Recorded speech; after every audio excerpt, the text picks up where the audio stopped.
Ravens are the biggest winners in the AFC North this offseason. This is a team that consistently is going to be in position to contend because of how talented they are. The reality of it is those guys can play. The AFC should watch out for the Baltimore Ravens this season. Players in the NFL, certainly one of the best players at quarterback. They got a guy at tailback in J.K. Dobbins, who I think could be an all-pro. They got one of the best tight ends in football, a plethora of perimeter weapons, some health on the offensive line, a very good defensive line, one of the better young linebackers in the NFL, and a top 5 secondary. And no one talks about it.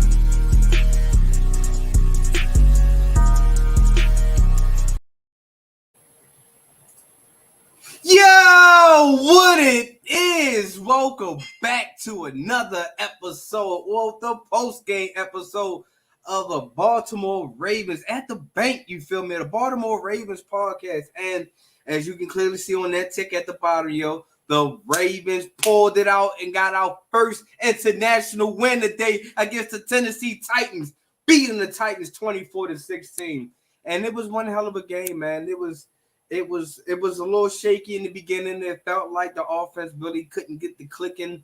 And when they did get the click, we got that one first quarter touchdown. And after that, it seemed like the offense went kind of stale, you feel me? And luckily, our defense, top 5 defense, and I'm going to keep on telling people, we are a top 5 defense. And we was able to stick it out and hold that Tennessee Titans, man. And it was able to play up to the level of expectation of what the Ravens football is, man.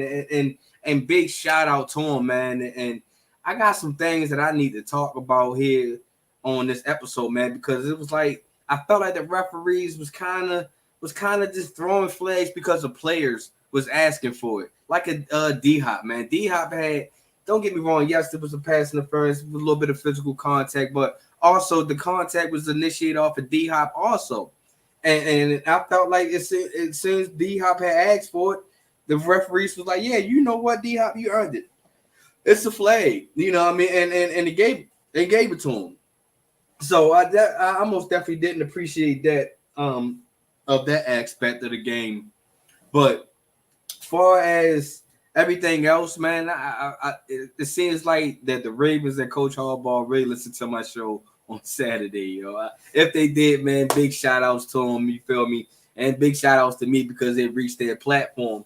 But for real though, on the keys that I had laid out on the offensive side, man, I felt like the Ravens really took initiative and really had listened to it. And I felt like that my keys were valuable, and I actually was paying attention to these games and stuff like that, you feel me? So I can't wait to talk about it, man. And like I said, man, it was an all-out game, man. Everybody on the team had put all in effort. It looks like things was clicking a little bit better in this week, you feel me? And shout out to Big Play Zay. My guy got his first touchdown today, man. Oh, man. It looked good. It felt good. He was able to read it right. He was able to come off his initial route and see that LJ was in trouble and able to score that 10-yard touchdown, man. And it seems like it's about to be plenty of more coming his way, because I felt like Zay Flowers is the guy, man. He is the guy that's really keeping this offense afloat and keeping it moving. Now, don't get me wrong, LJ does this thing too, but we are accustomed of LJ doing what LJ does. But to have a wide receiver that can break off the coverage and actually come back to the ball, man, it's really good to see that out there, man. So LJ today, man, just know that my man has started off the game he went from 7, and he hit 7 different wide receivers too as he was doing that, man. Like LJ came out firing in the beginning of the game, man.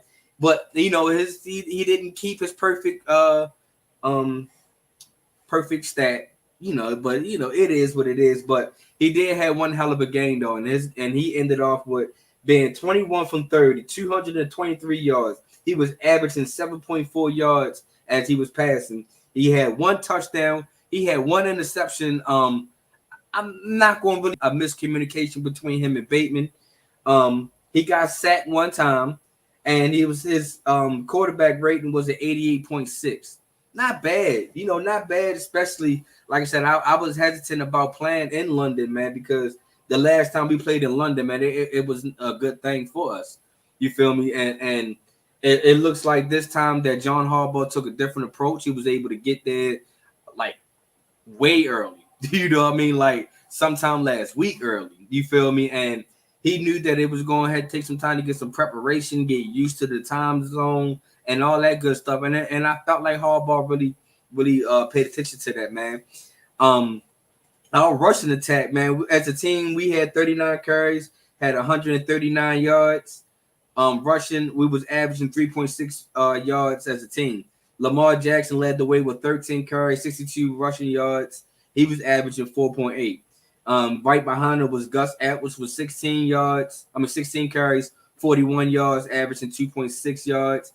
Justice Hill, who did not fumble this week, man. Thank you. He was also had some big explosive plays. He had 8 carries, 35 yards, 4.4 yards a pop.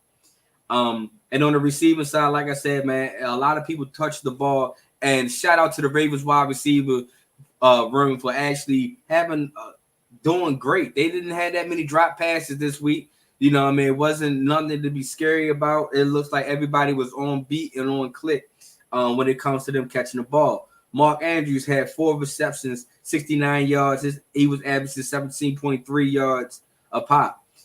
Zay Flowers, big play Zay, had 6 receptions, 50 yards, 8.3 yards average. And he like I said, he had his first touchdown today. Nelson Aguilar, he had 2 catches, 40 yards, averaging 20 yards a pop. OBJ had 2 receptions, 34 yards. He was averaging 17 yards a pop. And Rashard Bateman had 2 receiving catches, 15 yards, 7.5 yards to carry. And remember, I said the best signal was out on Bateman. Didn't show up. 2 catches for 15 yards. It's not how the way you supposed to insert your way into this offense, Bateman, man. Like I said, man, I got like high hopes for Bateman, but it seems like it just nothing is clicking for him. I don't know if it's because of he not used to the play scheming or what, man, but it seems like he's not inserting himself into this offense. It seems like he's not showing that he can be a number 1 wide receiver. And I'm not sure. Don't get me wrong. Like I said, the offense just run through. It looks like it's running through big plays there. But at the same time, man, you if you can break routes, if you can break off your coverage, if you can run these routes the right way and get open and stuff like that, I feel like LJ can find you. I felt like that if you kind of shorted that route on LJ interception when he threw that pick going into the second quarter. I'm sorry. I feel like that if you would have, I felt like you cut your route just a little bit early. I felt like that you didn't complete your route all the way, and that's what the interception and the miscommunication that came from. Now, don't get me wrong. I felt like LJ should have lowered the ball just a little bit. You know what I mean, to make it more competitive for you. But at the same time, man, I felt like you didn't complete your run, man. I mean, complete your route, and that's what caused the interception. And like I said, Bateman, man, like I got high expectations for you, but my guy, you have to really insert yourself into this offense, man. You really got to start standing out a little bit more. You gotta put more catches. You gotta get more targets. You have to. You just gotta be it, man. Like you got all this talent. You called out EDC saying that you can be that guy, but you're not showing me right now. And like I said, the best signal is still out. I'm still gonna have these expectations. I still believe that you can get it right. Please don't let me down, man. You just gotta keep fighting, man. And when it comes to on this defensive side of the ball, the defense really came to play. The defense was out there. The defense really showed that Tennessee that it's not going to be easy scoring touchdowns on us. Now they was able to, create some big runs. Like Derrick Henry had that big ass run today on us. What he had the 63-yard run. Derrick Henry, he at first he was at 100 yards. But my stingy defense was able to get him under 100 yards, ended in the game with 97 yards with 12 carries. You know what I mean? And that's what a top 5 defense supposed to do. You know what I mean? Bend, but don't break. you just keep fighting and you keep going. And you know, it was you can see my guy Marcus Williams, man. Even though he's dealing with the pec injury, he made a business decision. He did not want to be on the other end of that stiff arm. But yeah, man. But like I said, it was an all-out good win for the Ravens, man. And I can't wait to sit here and go to my keys and actually break down this game. But before I get to the offensive keys, I got a couple of comments in here. My guy Brandon, aka Arkansas 501, the Ravens would not pick up Bateman's 5th-year option. They're going to trade him after this season, just like how they did Hollywood Brown. And I believe that Wood Brown will come back next year. Hollywood Brown will come back the next year. I don't think so. Not my opinion. I kind of agree with you a little bit about Bateman. Most definitely, it's a possibility if this is a make or break year for him. I can almost kind of agree with you on that one. But Hollywood Brown, he wanted out because he didn't believe in Greg Roman's offense. I don't see that the Ravens will try to trade for him to bring him back because they got Big Play Zay now. You know what I mean? And it's like you don't want to have two type of small wide receivers out there. At least not that type of stature. You know what I mean? It would be dope if Hollywood would have stayed and would have been seeing how he would have fit in this Todd Monken offense. But in my opinion, I feel like the Ravens is not going to waste a trade value to bring back Marquise Brown, in my opinion. Another question for my guy Brandon. I believe the Ravens is going to use the people they have right now, but next year it will be a big change. I can see it. I can see some changes a little bit. It's a little bit of changes. Like we said, Bateman, it could be a change. Dobbs can be a change, man. You know, it's going to be some changes, especially it all most definitely if this season goes right in the regular season and then goes short in the postseason. Yeah, I can see some big changes coming. But as of right now, I don't really see too many changes because why would you want to change? Now, I would like to see Clowney. If Clowney continues to play the way he plays, I would like to see extension with him. So is Van Noy, because those two has really been setting the edge, in my opinion. So I really don't see no big changes really coming about as of right now. But let's go ahead and switch it over to the offensive keys right now, man. The offensive keys, in my opinion, I had put out on Saturday was protect the ball. They did a decent job. Like I said, LJ had one interception, but as far as the fumbles, there was no fumbles from us today, and that was a great job for the Ravens offense to actually secure that ball, man. Because lately, in the last previous weeks, man, the Ravens has been the most team that had the most fumble throughout the first 5 weeks of the season, and you can just see that the fumbles and turnovers, us not protecting the ball, was really killing us and was leaving teams in the game like the Colts and the Steelers. You feel me? So I see that the Ravens really had addressed that particular portion of their offense was really protecting the ball. And like I said, man, I felt like that LJ and that Bateman interception was really a miscommunication. And the second thing was the dominate the line of scrimmage. I ain't gonna say that the Ravens actually dominate the line of scrimmage, but the Ravens did win the line of scrimmage majority of the game. That's how I said the Ravens had, as a team, was able to gather up 139 rushing yards, and Tennessee wasn't able to stop our rushing game, even though that the Ravens didn't get over 100. Individual didn't get over 100 yards rushing yards, but you know, I mean, as a team, that the Ravens did do that. And the Ravens also only allowed 1 sack. So that's really controlling the line of scrimmage throughout the whole game. They didn't really dominate the line of scrimmage, but for them to actually control that line of scrimmage, that's how I felt like the Ravens actually was able to get out of London and get our first national win. You feel me? And then the third key I said on Saturday was do not leave no points on the field. And I know John Harbaugh and the Ravens heard that because Justin Tucker today had 6 field goals. 6. You know what I mean? And that's what I mean about not leaving the points on the field. Now, don't get me wrong. The offense did multiple times get down into the red zone, and the offense really stalled and was put in neutral. Other than the Zay Flowers touchdown, I would like to see the Ravens offense continue to score and get into the end zone multiple times, not just one time a game. Excuse me. Because that one time a game for real, it's not healthy, and it won't be good when you playing against good teams, number one, and then it's not good when you playing teams that can keep themselves in the game, and hopefully the momentum of the game can swing their way, like how the Colts and the Steelers got that dub. You feel me? It was the momentum. It was them. There was the Ravens leaving points on the field and leaving opportunities out there for other teams to actually progress and actually win.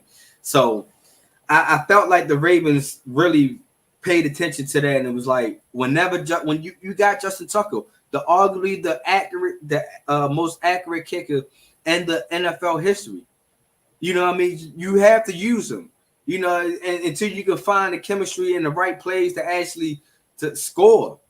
Because like I said, man, you can't just keep getting in the red zone and letting teams shut you out. You gotta take whatever the teams give you, and if they giving you 3 points, you gotta take those 3 points. But you can't always just keep taking 3 points though. You gotta find a way to not put yourself in the damn field goal position. I felt like the Ravens, like I said, get put in neutral once they get into their red zone. The Ravens have to find a way to actually punch the ball in multiple times a game to actually be a true contender in this AFC, and for other people to actually believe that the Ravens can go deep into the playoffs. It can't just be one touchdown and 6 to 7 field goals, and then hopefully that the momentum stays in the Ravens' way. That's not a recipe for success all the time. Like I said, that shows that yes, you can manage a game, but at the same time, you don't want to keep managing a game because you'll get close games, and then you can lose a game all because of momentum, just like how the San Francisco 49ers just lost to the Cleveland Browns. Because they let their momentum and their defense stay into the game. There's no way that third string quarterback should have been winning or should have won this game. And I gave the 49ers as being the best team in the NFL. Hey, but like I said, momentum. So Ravens, man, like I said, man, big shout out to the offense, man, was actually able to put points, do not leave points, control the line of scrimmage, and protect the ball, man. But like I said, was the most important things that the Ravens can possibly do. You feel me? Before I switch it over to the defensive side, I see I got a couple of comments again. My man Brandon is back again. Yes, bro. It was the Greg Roman playbook and got a different playbook. And he's still going on about Hollywood Brown will hit free agency next year. Like I said, if he's going to hit free agency next year, then I'm pretty sure he would love to come back to Baltimore. I'm pretty sure of that. Like I said, I'm not going to shut down the of him coming back. I'm just shutting down of trading him to get him back. If he so happened to be free and the contract and the money is everything is right, and you know what I mean, and we so happen to lose, we're gonna have to probably lose like a OBJ. You know what I mean? So it's a flip of a coin. We most definitely gonna have to pay attention and wait to see at towards the end of the season. And then my guy from Newark is saying that the GOAT, Christian Tucker, is the GOAT. Most definitely is, man. He is most definitely is, and that's why I was saying that you can't leave points on the field. If you have the greatest kicker, you got to use them. It's no shame of using him. That's the reason why you drafted him. That's the reason why you kept him on the team for so many years. It's because you know that when it's time for him to be used, man, he's going to come in. He's almost automatic, almost. So, like I said, we was able to use Tucker. We was able to actually get points, and didn't leave points, and didn't let that momentum really swing back into Tennessee favor. You feel me? And on the defensive side, that defense top 5, baby. Forced turnovers. Now, we wasn't able to get multiple turnovers. But once Marcus Williams went down, and I'm hoping that my guy can, come back. I understand that he's dealing with that pec injury. He might have to take some time off again. But once he was able to step away, man, Geno Stone, man, came straight in and showing that the next man down. Once a man go down, the next man is up. And Geno Stone has shown that he is valuable. He's the key valuable piece, man. Geno Stone was able to create an interception. So big shout out to Geno Stone, man, for actually stepping in the game at the right time and doing what he was asked to do, to make big plays at big time situation, man. So that was one way we was creative for us to turnover today. And play fast and physical. I can tell you right now that top 5 defenses was definitely playing fast and physical. You feel me? And you can just see how Roquan Smith and Patrick Queen, they was everywhere. Patrick Queen, boy, I'm telling you, the way you are fighting, the way that you're showing you are a true dog. You are showing that you want that contract by the end of the season. And I feel like the Ravens gonna have to pay up. You can't split Roquan and PQ up now. We already seen that what these guys can do, and what these guys can really do is showing that they are hands down, arguably the probably one or two best linebackers in the game, man. It's hard to separate Warner and Greenlaw versus Patrick Queen and Roquan Smith. Like those two, man, it's showing that it's a match made in heaven, man. But PQ is most definitely a dog, man. He is showing that he is fast and he can play physical. You know what I mean? And shout out to the whole defensive line also. Like Justin Madubuike, Jadeveon Clowney, Kyle Van Noy. All those guys really stepped up today to get sacks. Like I said, we left the game with 6 sacks today, if I'm not mistaken. Hold on, I'm gonna get y'all there. I'm gonna get us there. Yes, we left the game with 6 sacks today. That's what I mean by playing physical. You had PQ with a sack, Justin Madubuike with 2 sacks, Jadeveon Clowney with 2 sacks, Kyle Van Noy with a sack. So you heard that that's what I mean by fast and physical. That's what I mean right there, man. Get to the quarterback. Showing you got to rattle his cage a little bit. Like I said, I don't wish injuries on nobody, but you seen Ryan Tannehill left the game limped off. He most definitely had to leave off on that card. Like I said, I don't wish injury, but when you're playing fast and physical, that's the results of things right there. Was getting home to Ryan Tannehill, was making Ryan Tannehill like, man, shit, fuck, get this. Take me out. Oh man, so shout out to the defense for listening to me on that one, playing fast and physical. And then the third thing was do not give up no big plays. Other than that, Derrick Henry 63-yard run, the Ravens didn't really give up no big play. You know what I mean? And like I said, the Ravens gave up 1 rushing touchdown, which was our first rushing touchdown that we gave up this year. But we wasn't able to give. We didn't. We played one hell of a game. We didn't give up that many big plays. And like I said, when he hit that 63-yard, man, that was like that last and only big play. So I felt like the defense has really had laid out and showing the world that we are a top-ranked defense, top 5. We are top 5. I don't care what nobody is saying, man. Nobody is saying. And you know about the fast and physical, man. To all my viewers out here that's listening, and watching right now, man. How did y'all feel about that Kyle Hamilton hit and him being ejected? In my opinion, I felt like that it wasn't vicious, egregious, or anything in that nature. I felt like that he might have went the tackle way he hit it. Yes, I understand that. But it wasn't like he launched or let with the crown of his helmet or anything in that nature. If you're going to give him the flag, I'm fine with the flag. But to eject the guy from the game, man, nah, I couldn't agree with that one. I really couldn't. And like I said, I didn't feel like he was trying to be malicious or anything or out to harm nobody. I just felt like that it was a bang, bang play. He just got caught up in the mess. It was just that the guy Moore had took more of the bad end of the hit.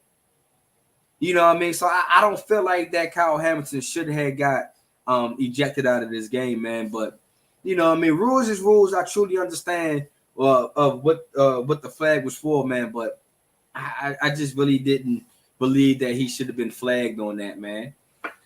Let's see. We got a couple another comments. My man got my guy from Newark. Gino really stepping up. Yes, he really is stepping up, man. And I feel like that he is a hidden gem. He is really a hidden gem. Gino, I think, is the top of his league in the interceptions. Now, I don't think he's the top in the league in interceptions. He only has 2.